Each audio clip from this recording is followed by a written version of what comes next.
clase número 9 de la materia la carta a los romanos. ¿Okay? Nos quedamos en estamos estudiando el capítulo 2. Estamos en el versículo número 17, que es el que voy a abordar en esta mañana. Espero terminar ya este capítulo 2 para iniciar el número 3, si es que Dios lo permite. Ahí vemos en este slide el título: los judíos y la ley. ¿Okay? Los judíos y la ley. Vamos a entrar aquí a un punto, hermanos, importante. Vimos en las sesiones pasadas cómo es que Pablo dice que el juicio es para todos porque todos han pecado, ¿okay?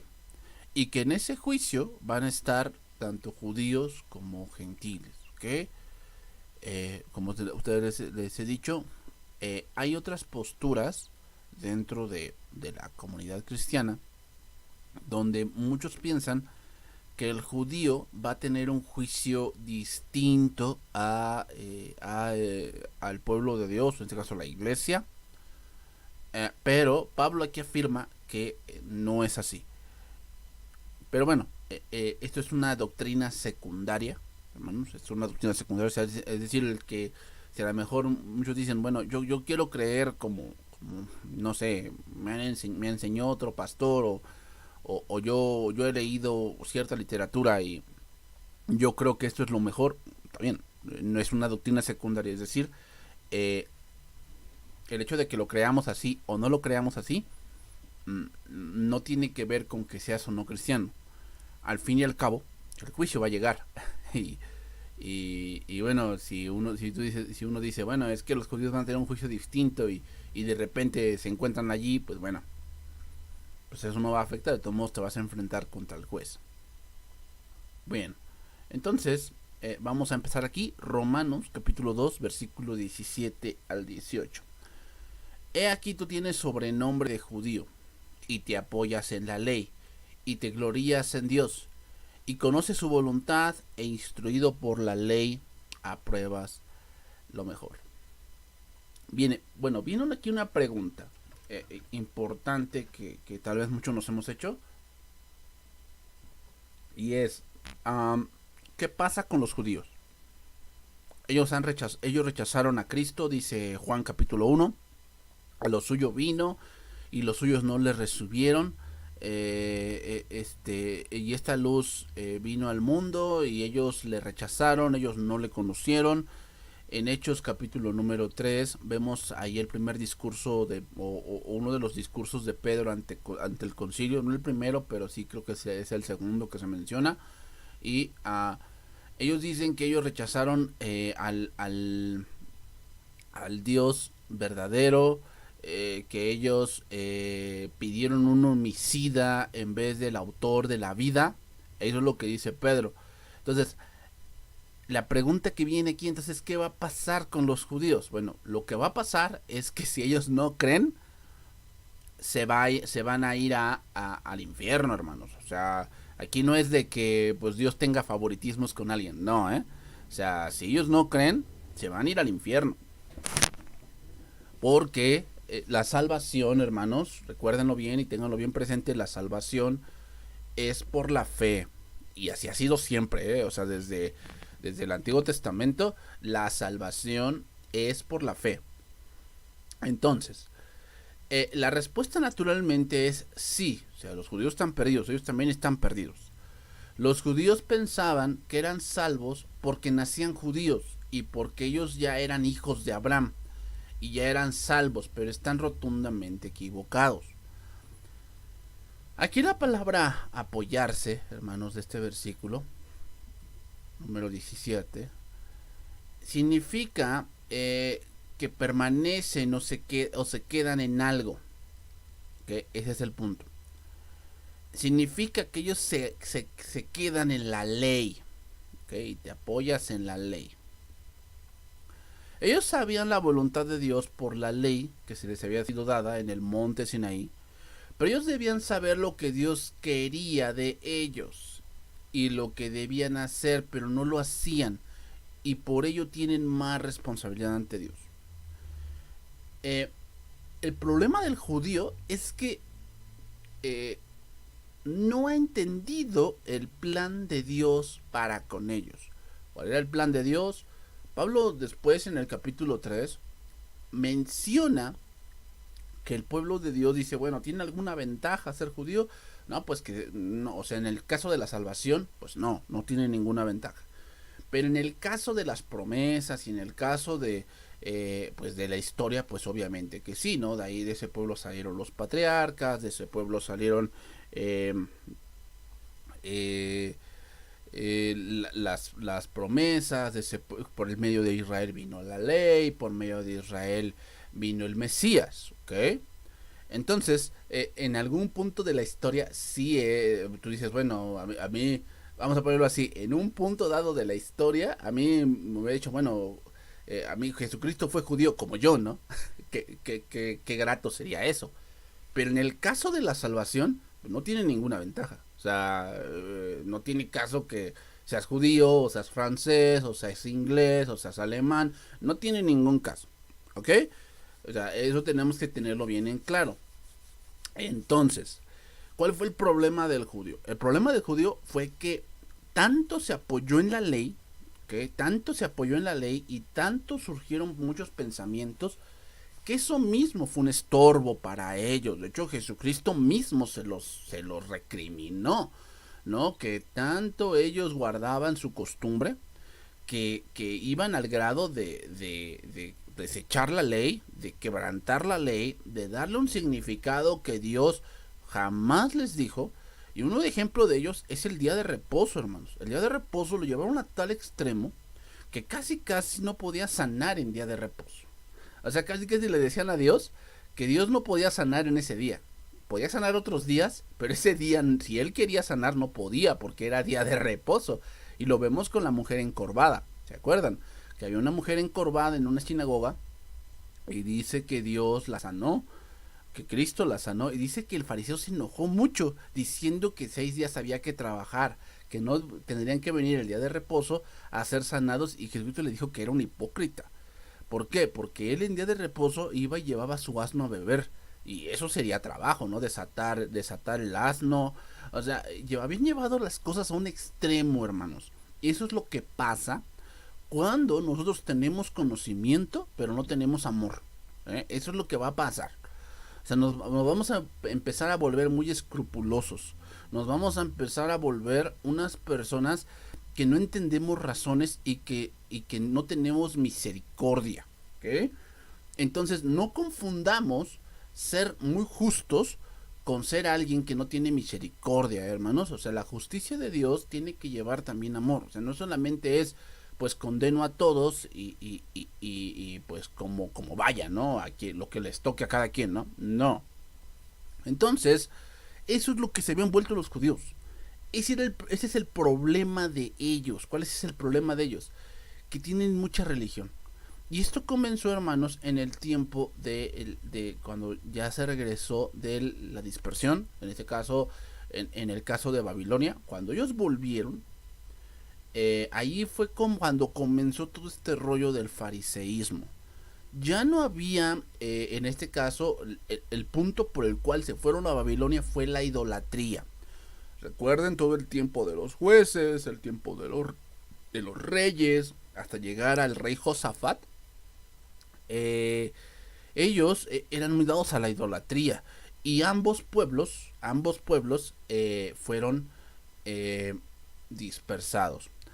Por eso dice aquí, tienes el sobrenombre de judío, porque en realidad, hermanos, o sea, se les llama judío porque recuerden que el reino se dividió en dos. Uno se llamaba el reino del norte y el otro se llamaba el reino del sur. El reino del norte tenía 10 tribus, y el reino del sur tenía 2. ¿Okay? Cuando fue la dispersión, el primer pueblo que se fue a la dispersión fue el reino del norte. Dios utilizó el pueblo sirio o los asirios para dispersarlos, para llevárselos. ¿Ok? Y de ahí surgieron los samaritanos. Cuando los asirios se llevaron al reino del norte, dejaron gente allí para habitar la tierra, para trabajarla, y empezaron a mezclarse con los pobres que dejaron allí del reino del norte, y de ahí surgieron los samaritanos. Entonces los samaritanos, recuerden que tenían el problema de que ellos creían solamente en el Pentateuco, no aceptaban por sí los salmos, no aceptaban los profetas mayores, los profetas menores, todo eso no lo aceptaban. Por eso Jesucristo le dijo a la samaritana: ustedes creen lo que no saben. ¿Por qué? Bueno, porque nada más aceptan el Pentateuco, que no está mal, pero toda la Biblia es inspirada. Más adelante, Dios utiliza a Nabucodonosor para llevarse al reino del sur. ¿Okay? Al reino del sur, donde empezó el decaimiento del reino del sur con el rey Manasés. El rey Manasés fue un rey perverso que reinó más allá de 40 años. Y recuerden que la primera parte de Manasés fue un rey perverso que infestó todo el reino del sur con idolatría. Y después él se arrepiente en la cárcel, Dios lo regresa, pero el mal ya estaba hecho. ¿Okay? El mal ya estaba hecho, el pueblo ya se había inclinado hacia la idolatría y era muy difícil ya sacarlos de allí. ¿Okay? Josafat también lo intentó, pero ya no fue posible. Y entonces Dios, como remedio, se los lleva a Babilonia. Y ahí entra la historia de Daniel, la historia de sus amigos, la historia también de Ezequiel, ¿okay? También un poco la historia de Jeremías. Entonces, al regresar, o sea, cuando se cumplen 70 años, ellos regresan, y ahí entra la historia de Esdras y Nehemías. Ellos regresan, y ya regresan convencidos de que ya la idolatría no puede ser, ¿ok? O sea, que Dios aborrece la idolatría. Pero ahora se fueron a otro extremo. Ese es el problema del ser humano. Siempre se va a los extremos, ¿ok? Primero estaban en un extremo de la idolatría, de abandonar, de olvidarse. Y por el otro lado, ahora se fueron al otro extremo. Ahora se fueron al extremo de que ya no hay ídolos. Nada de eso. O sea, si encontramos idolatría dentro de hoy en día en Jerusalén, es porque la tierra de Jerusalén está dividida en tres. ¿Okay? Está dividida entre... Hay una parte de tierra que es de los judíos, otra parte de tierra que es de los musulmanes, y otra parte de tierra que es del cristianismo, o en este caso del catolicismo. ¿Okay? Entonces por eso hay muchas construcciones barrocas en ciertos lugares específicos. Por si tenemos la iglesia de la tumba, que donde supuestamente dicen que ahí fue enterrado Jesús. Pero hay dos locaciones dentro de Jerusalén. Tenemos también una construcción en donde fue el monte de la calavera. Tenemos otra construcción donde fue el monte de las bienaventuranzas. O sea, varias construcciones en lugares específicos hechos por el catolicismo. Ok, entonces el problema fue que cuando regresaron empezó todo este rollo del fariseísmo. Podemos leer los libros no canónicos, los deuterocanónicos, por decirlo, el libro de Macabeos, el libro de Tobías también, donde se menciona toda esa parte de cómo iba surgiendo el fariseísmo y gente que se volvió muy estudiosa de la palabra de Dios, pero llevó tal extremo que entonces surgió lo que eran los fariseos, los saduceos, los herodianos, los celotes, cosas así. ¿Ok? Entonces, eso es lo que Pablo está diciendo aquí. O sea, tú tienes sobrenombre de judío. ¿Por qué es un sobrenombre? Porque son israelitas. Judíos, ellos empezaron a poner judíos porque el reino del norte sí volvió. Pero recuerden que Dios les dio carta de divorcio, porque fue un reino demasiado perverso. O sea, nunca tuvieron un rey bueno, nunca volvieron a Dios, nunca volvieron. Y entonces los judíos los empezaron a rechazar, y a sus propios hermanos. Y entonces les decían que si ellos querían ser parte del pueblo de Dios, entonces tenían que volverse judíos. Recuerden que judíos viene de la palabra Judá, que significa alabanza. ¿Okay? Entonces, seguimos allí, hablándoles de toda esta parte de la historia. Romanos 2:19. Y confías en que eres guía de los ciegos. En este caso los ciegos son los gentiles, luz de los que están en tinieblas, instructor de los indoctos, maestro de niños, que tienes en la ley la forma de la ciencia y de la verdad. Tú pues que enseñas a otro, ¿no te enseñas a ti mismo? Tú que predicas que no se ha de hurtar, ¿hurtas? Tú que dices que no se ha de adulterar, ¿adulteras? Tú que abominas de los ídolos, ¿cometes sacrilegio? Ok. Traducción viviente. ¿Estás convencido de que eres guía de los ciegos y luz a los que andan perdidos en la oscuridad? Piensas que puedes instruir al ignorante, ¿no? Y enseñar a los niños en los caminos de Dios. Pues estás seguro de que la ley de Dios te da pleno conocimiento y toda la verdad. Ahora bien, si tú enseñas a otros, ¿por qué no te enseñas a ti mismo? Predicas a otros que no se debe robar, pero tú robas. Dices que está mal cometer adulterio, pero tú cometes adulterio. Condenas la idolatría, ¿verdad? Condenas la idolatría, pero tú usas objetos robados de los templos paganos. ¿Qué? Pablo comienza con el pagano y después de haber pasado por el religioso, ahora se enfoca en los judíos y les dice que si ellos enseñaban la ley, pero también hacían pecado y hacían lo que Dios no le agradaba. Ese fue el problema. El problema de la religión, hermanos, es querer aparentar. ¿Qué? Y eso es lo que hoy muchos en el mundo hacen, ¿no? O sea, toman ciertas partes de la Biblia, toman cierta religión que a ellos les convenga y quieren como que disimular.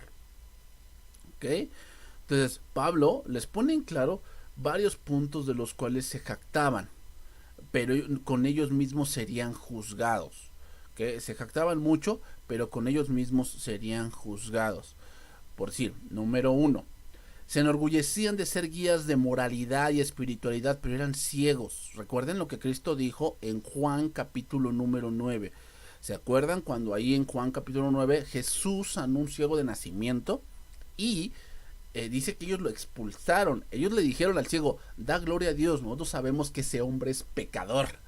Hablaban de Jesús, diciendo que eran pecadores. O sea, fíjate, ellos se creían guías de ciegos, pero ellos mismos eran los ciegos. Jesús dijo después, para esto he venido, para que los que no ven, vean. Y para los que se dicen que ven, no vean. Y ellos le preguntaron a Jesús, ¿acaso somos nosotros también ciegos? Y Jesús les dijo, pero por cuanto ustedes no reconocen su maldad, su pecado permanece. O sea, ellos se creían mucha guía de moralidad, pero eran ciegos. Que eran ciegos, o sea, ellos decían que caminar en la ley, y recuerden lo que ellos decían ellos, hagan lo que yo digo, pero no lo que yo hago. Así es lo que decían ellos, hagan lo que yo digo, pero no lo que yo hago. Luego dice, punto número 2, se sentían calificados para corregir a los ignorantes, siendo ignorantes ellos de la voluntad de Dios. Qué terrible es eso. Pero hay pastores así, hay pastores así, o sea, que se creen calificados para guiar a los ignorantes, pero ellos son más ignorantes. ¿Por qué? Porque se guían a base de los sentimientos y a base de la experiencia personal. Yo no digo que eso no funcione, pero recuerden, hermanos, que no estamos para decir mi opinión, estamos para decir la verdad, y la verdad es la palabra de Dios. O sea, un pastor que se pasa un sermón diciendo su opinión y su forma de pensar con respecto, no sé, a X cosa, y no toma la palabra como base, creo que es un tiempo perdido, hermanos. O sea, nosotros por eso debemos estudiar la palabra de Dios. ¿Por qué? Porque es la palabra de Dios la que hace sabio al sencillo y la que nos da sabiduría en lo que debemos tener sabiduría. Número 3. Se sentían orgullosos de su raza, de su religión y de su conocimiento, sin haber un cambio en su vida y en su moral. ¿Verdad? Es bueno tener conocimiento, es bueno estar conscientes de la voluntad de Dios a través de las escrituras, pero eso debe renovar nuestra mente y debe guiarnos hacia lo que Dios nos ha dictado que debemos de hacer. O sea, no vale, hermanos, llenarse de conocimiento para ser pedantes, ¿ok? O sea, para ser gente que piensa que sabe mucho, pero lleva una vida pues muy equivocada. ¿Saben quién tiene mucho eso? Los psicólogos. Tienen mucho eso. Bueno, los que yo he conocido, hermanos, o sea, son gente que va a gente que paga mucho dinero porque los escuchen, pero ellos llevan una vida de la patada, ¿verdad? O sea, y yo les digo, o sea, no inventes, o sea, voy a ir con un psicólogo a que me aconseje cómo debo llevar mi vida y me haga preguntas como, ¿y cómo te sientes? Pues debes de entender que, o sea, que eso no es tu culpa, que bla, bla, bla, bla, bla. Pero ellos llevan una vida súper desordenada. Entonces, imagínate, o sea, son gente que se siente orgullosa de su conocimiento, se siente orgullosa de los métodos que utiliza, pero su vida está completamente hecha un caos. Entonces, hermanos, yo no estoy diciendo que no tengamos problemas, que no tengamos ciertas cosas que muchas veces nos hacen sentir tristes y débiles. Pero hermanos, no podemos decir que no tenemos la luz, porque tenemos la luz de la palabra, la cual hacemos bien en estar atentos. Número 4, prohibían el adulterio y decían, haced lo que yo digo, pero no como yo hago. ¿Ah? Recuerden que los discípulos, o bueno, los judíos, eran muy dados a divorciarse por cualquier cosa. Recuerden lo que los discípulos le preguntaron a Jesús, Señor, o sea, es lícito divorciarse por cualquier cosa, y Jesús les dijo que a no ser por causa de fornicación, aquel que se divorcia de una persona y se casa con otra adultera. ¿Okay? Eran celosos de las cosas del templo, pero ellos abusaban de ellas y hasta se las robaban. ¿Qué? ¿Y aquí, de qué hablamos de robar, hermanos? Hablamos de los sacrificios. Recuerden a los hijos de Eli. Ellos se robaban las cosas. Recuerden que hasta se acostaban con las mujeres del templo. O sea, hasta ese grado llegaban estos hombres. Y ve de número 6, se enorgullecían de lo que la ley se enorgullecían de que la ley se les había dado Dios mismo, pero con su vida la pisoteaban. Con su vida la pisoteaban. Ese es el problema de la religión, hermanos. Pura apariencia, pura apariencia, pura apariencia. Y eso es lo que tenían los judíos. Por eso Jesús, ¿se acuerdan de cuando salió de Jerusalén, en la entrada triunfal, salieron muy de mañana y se acercó una higuera?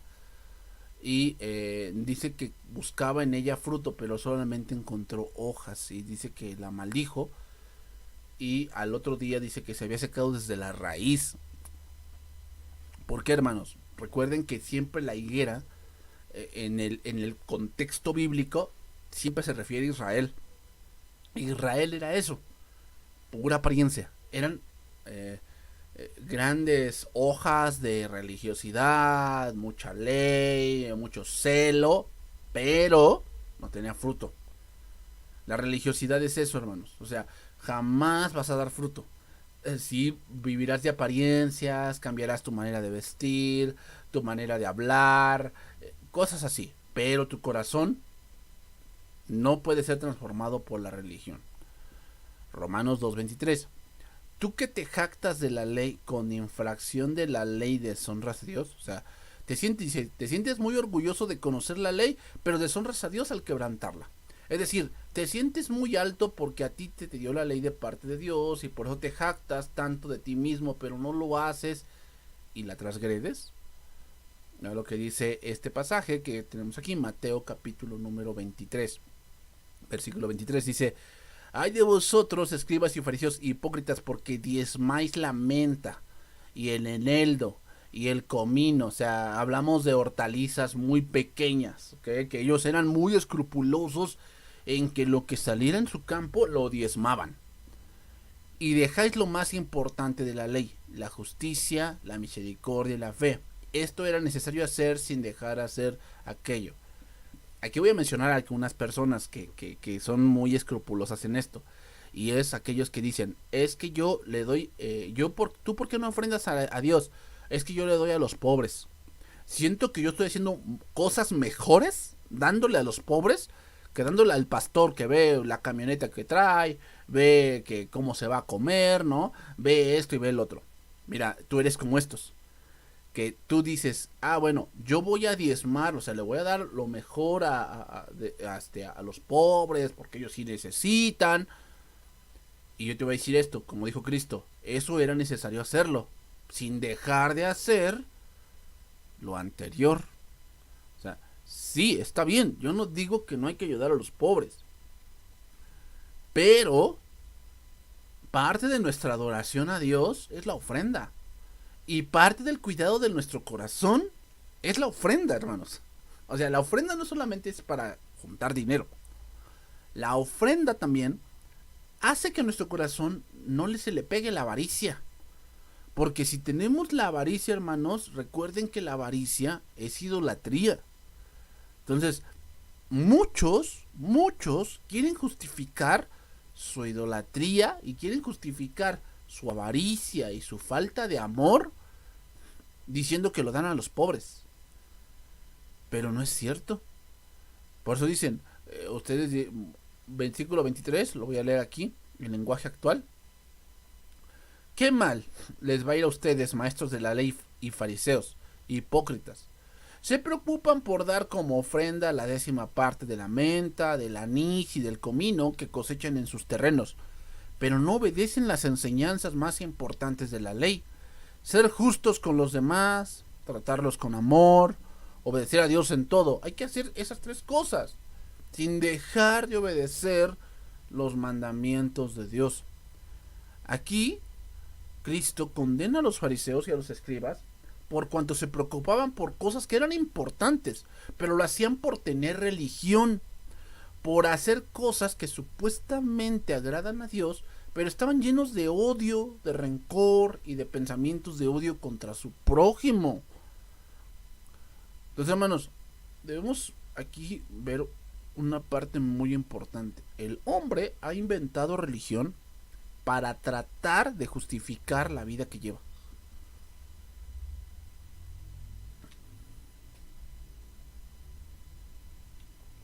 Tú puedes comprobarlo con todo el mundo, con el mundo de allá afuera. El mundo de allá afuera tiene religión. Y en esta religión, hermanos, ellos tratan de aparentar que llevan una vida ordenada, que llevan una vida pues guiada por Dios, pero no es cierto. Y dense cuenta, o sea, son personas que publican en Facebook o en Instagram o no sé, publican que ayudaron, que dieron, que están repartiendo comida, que están repartiendo víveres, que están repartiendo ropa. Y está bien, está bien. O sea, no estamos diciendo que eso no se haga. Es obvio que está bien.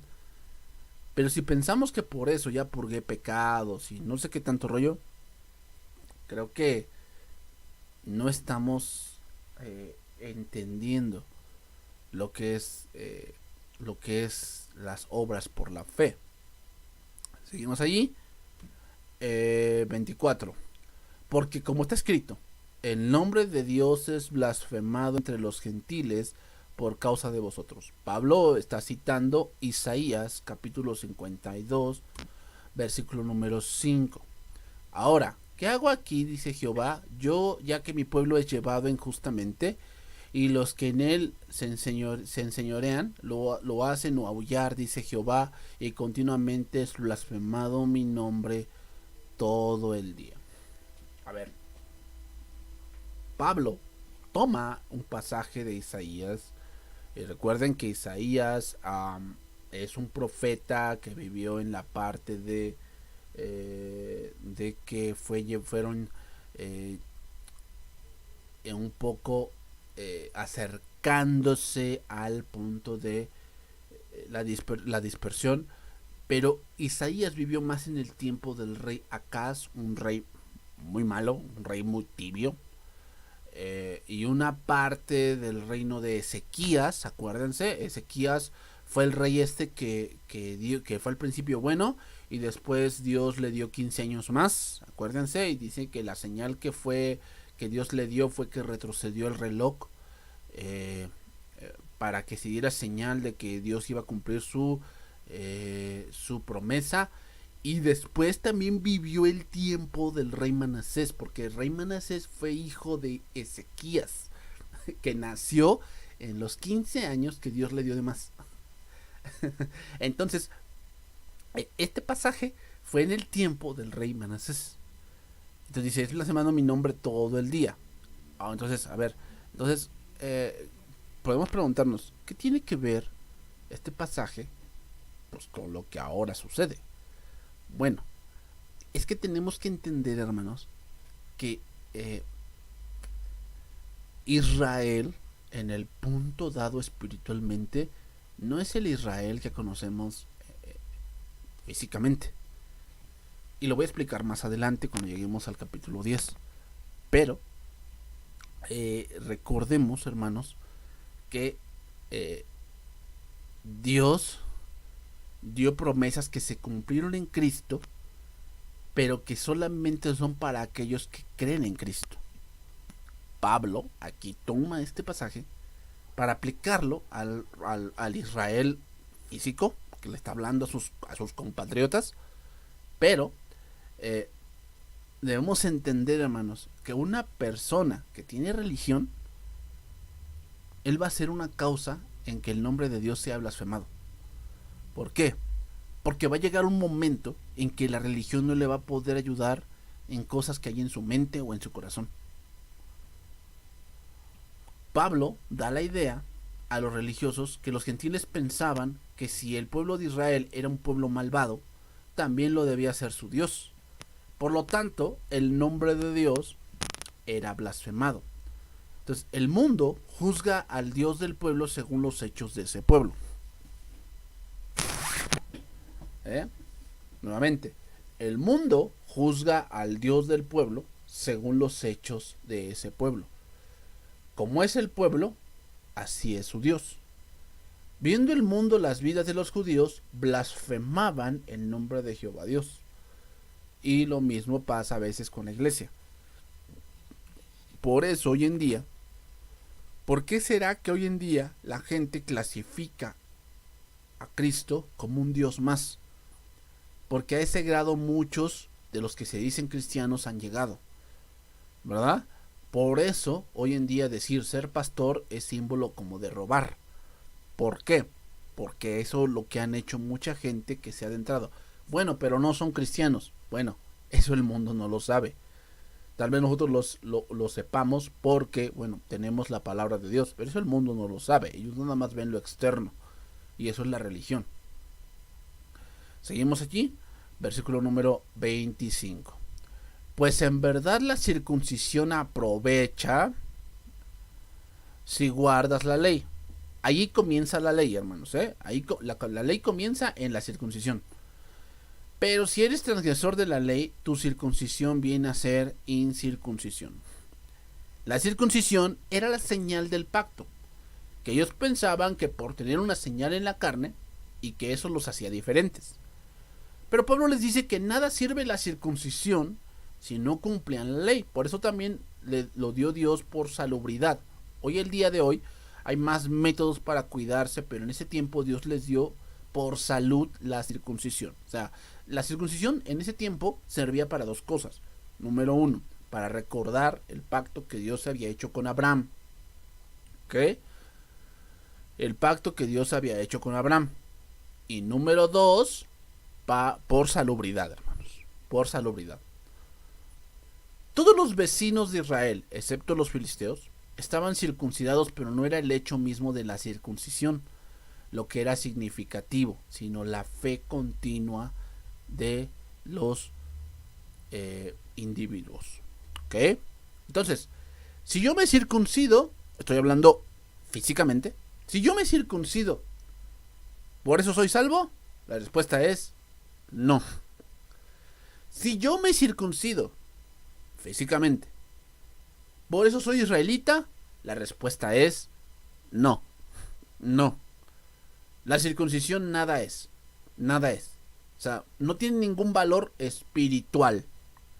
¿Ok? Bien claro eso. No tiene ningún valor espiritual. Si tú dices, yo voy a circuncidar a mi hijo, está bien. Pero no creas que por eso ya tu hijo es cristiano.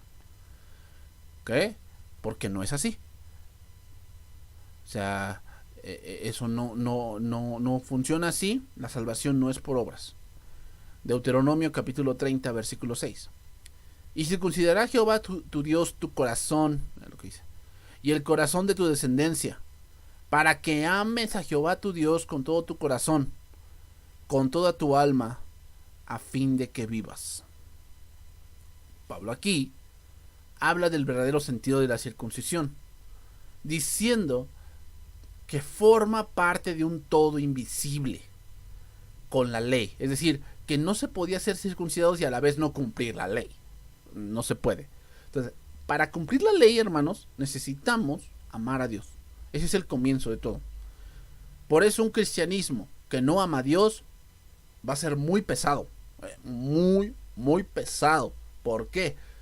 Porque el amor es el que te impulsa a obedecer.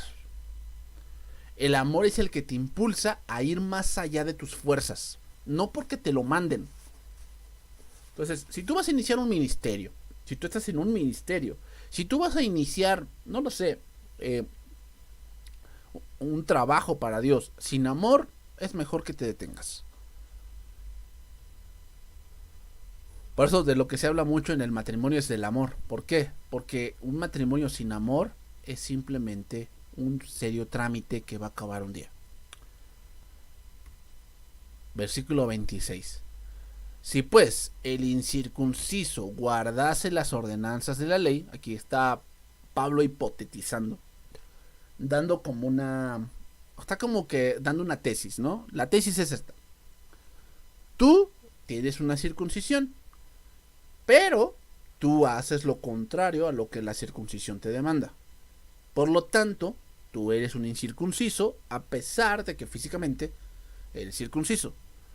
Ahora vamos a hipotetizar otro punto. Si un incircunciso, ¿okay? Hablamos de alguien que no es judío, guarda la ley, no será tirada su incircuncisión como circuncisión. Es decir, ¿quién es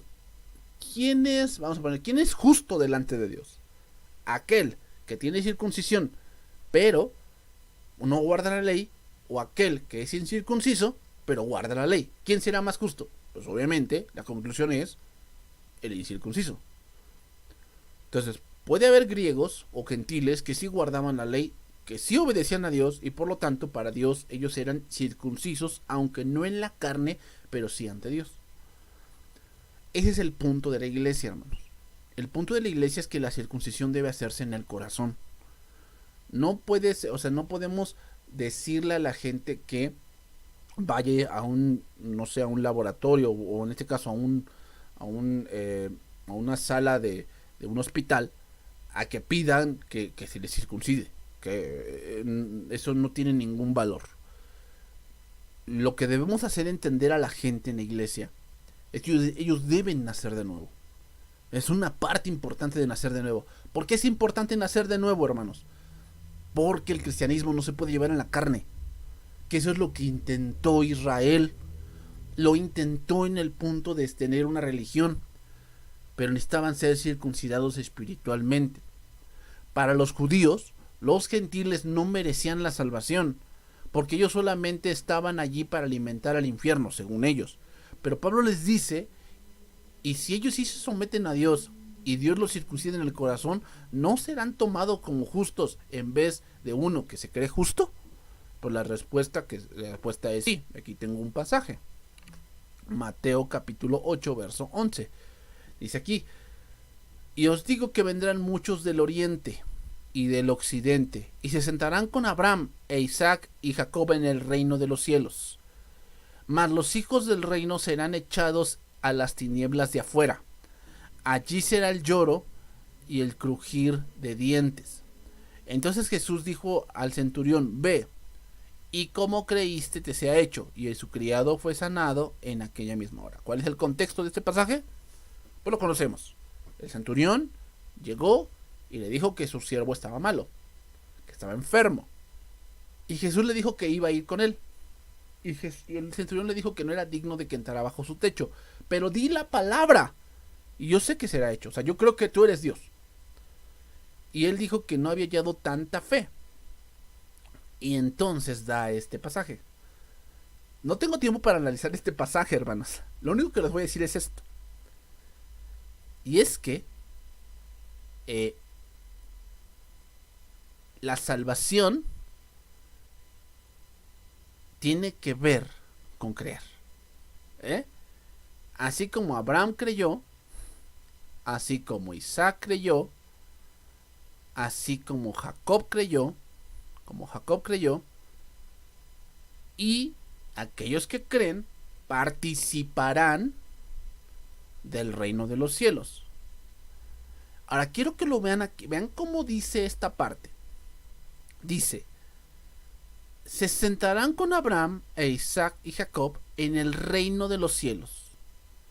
Y luego dice: mas los hijos del reino, pero no dice de los cielos, nada más dice del reino. ¿Quiénes son esos hijos del reino? Pues obviamente los judíos. Serán echados a las tinieblas de afuera. Cuando hablamos de las tinieblas de afuera, hermanos, hablamos del infierno. Porque dice: allí será el lloro y el crujir de dientes. O sea que una de las cosas que va a haber en el infierno también, hermanos, es un miedo del que no se puede escapar.